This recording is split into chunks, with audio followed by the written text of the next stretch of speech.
जी, पहले मैं तो आपका नाम जानना चाहूँगा। हाँ, मेरा नाम करणजोत सिंह है।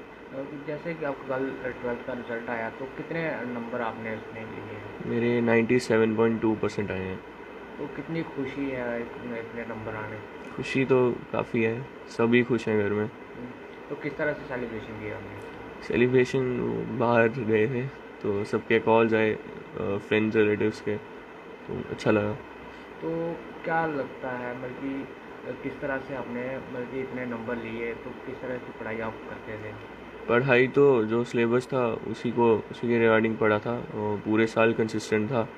और पूरे साल अगर आप कंसिस्टेंसी से पढ़ाई करोगे तो लास्ट में स्ट्रेस नहीं होता। तो अगर स्ट्रेस नहीं होगा तो कॉन्सेप्ट्स में काफ़ी क्लैरिटी रहेगी, तो मार्क्स भी अच्छे आएंगे। बाकी मम्मा ने काफ़ी हेल्प की थी पढ़ाने में, और स्कूल के टीचर्स भी हमेशा अवेलेबल थे अगर कोई डाउट है तो। तो मम्मी-पापा का किस तरह का सपोर्ट था मतलब कि हम्म। पढ़ाई में? मम्मा पापा ने पहले से ही बोला था कि फ्री होके ही मतलब देना एग्ज़ाम्स, कोई टेंशन मत लेना एग्ज़ाम मार्क्स की, क्योंकि अगर मार्क्स की टेंशन होती है तो फिर सारा ध्यान वहीं पे होता है। तो कॉन्सेप्ट्स आप ढंग से पढ़ नहीं पाओगे तो फिर मार्क्स कम ही आएंगे अगर स्ट्रेस होगा तो।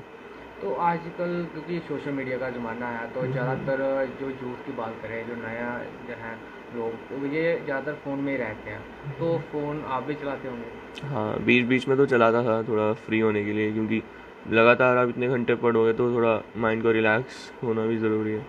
तो क्योंकि स्टूडेंट्स जो रहते हैं, ये सोशल मीडिया का इस्तेमाल करते हैं, ये हम्म। पॉजिटिविटी की तरफ कम और नेगेटिविटी की ज़्यादा तरफ ध्यान देते हैं। तो आप हम्म। किस तरह से इसको हैंडल करते हैं?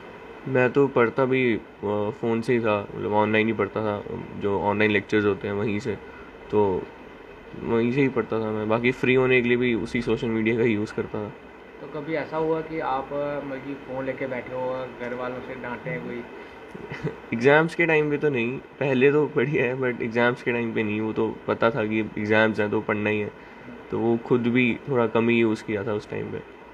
तो कई पेरेंट्स ऐसे होते हैं कि बच्चों को प्रेशराइज करते हैं पढ़ने के लिए कि पढ़ो, तो किस तरह का रहता है? अगर बच्चों के दिमाग में ये स्ट्रेस रहेगा कि मार्क्स लेने हैं, तो वो फिर जो कॉन्सेप्ट्स मतलब जो चैप्टर्स अगर वो पढ़ रहे हैं तो वो ध्यान से वो पढ़ेंगे नहीं, उनका ध्यान सारा मार्क्स पे ही होगा। तो वो कॉन्सेप्ट्स की क्लैरिटी होगी नहीं उनको, और फिर मार्क्स कम ही आएंगे, ज़्यादा नहीं आएंगे। और फिर जब मार्क्स कम आएंगे तो उन्हीं को सबसे ज़्यादा बुरा लगेगा।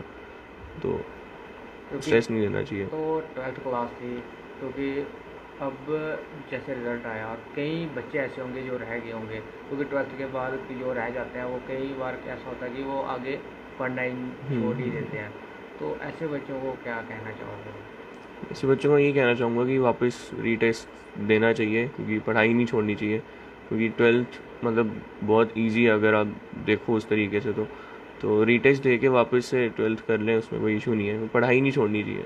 क्योंकि जब बच्चे रह जाते हैं, हाँ जी। पेरेंट्स भी काफ़ी उनको हम्म। स्ट्रेस देते हैं, तो हम्म। उन पेरेंट्स को क्या कहना चाहोगे? पेरेंट्स को यही कहना चाहूँगा कि टॉन्ट्स ना मारें और कंपेयर ना करें बच्चों क्योंकि को। अब आजकल ऐसा भी ज़माना है, क्योंकि बच्चे जो रह जाते हैं, कई बार हम देखते हैं कि कुछ ऐसे हादसे भी सामने हम्म। आते हैं। हाँ, ऐसे बहुत से हासिल हमने देखे हैं कि जो मतलब पढ़ाई में नहीं होते लेकिन किसी और चीज़ में करते हैं, जैसे स्पोर्ट्स हो गया, तो किसी और चीज़ में। तो टॉन्ट्स नहीं मारनी चाहिए और कंपेयर नहीं करना चाहिए बच्चे को, हर बच्चे की अपनी कैपेबिलिटी होती है। क्योंकि कई बच्चे सुसाइड तक पहुंच जाते हैं कि हाँ। जब रिजल्ट आउट होने के बाद। हम्म। तो वो जो सोसाइटी का स्ट्रेस होता है, वो कंपैरिजन का होता है बच्चों का कि उसके इतने मार्क्स आ गए तेरे क्यों नहीं आए। तो फिर बच्चा अपने आप पे ही थोड़ा शक करता है कि क्या मेरे में ही कमी है, मैं नहीं कर पाया। तो ऐसे अगर लगातार स्ट्रेस देते रहेंगे बच्चों को तो फिर ये चीज़ें तो दिमाग में आएंगी। तो अब आगे क्या सोचा आपने, किस तरह आगे क्या करना है? आगे लॉ का सोचा है, लॉ करने हैं।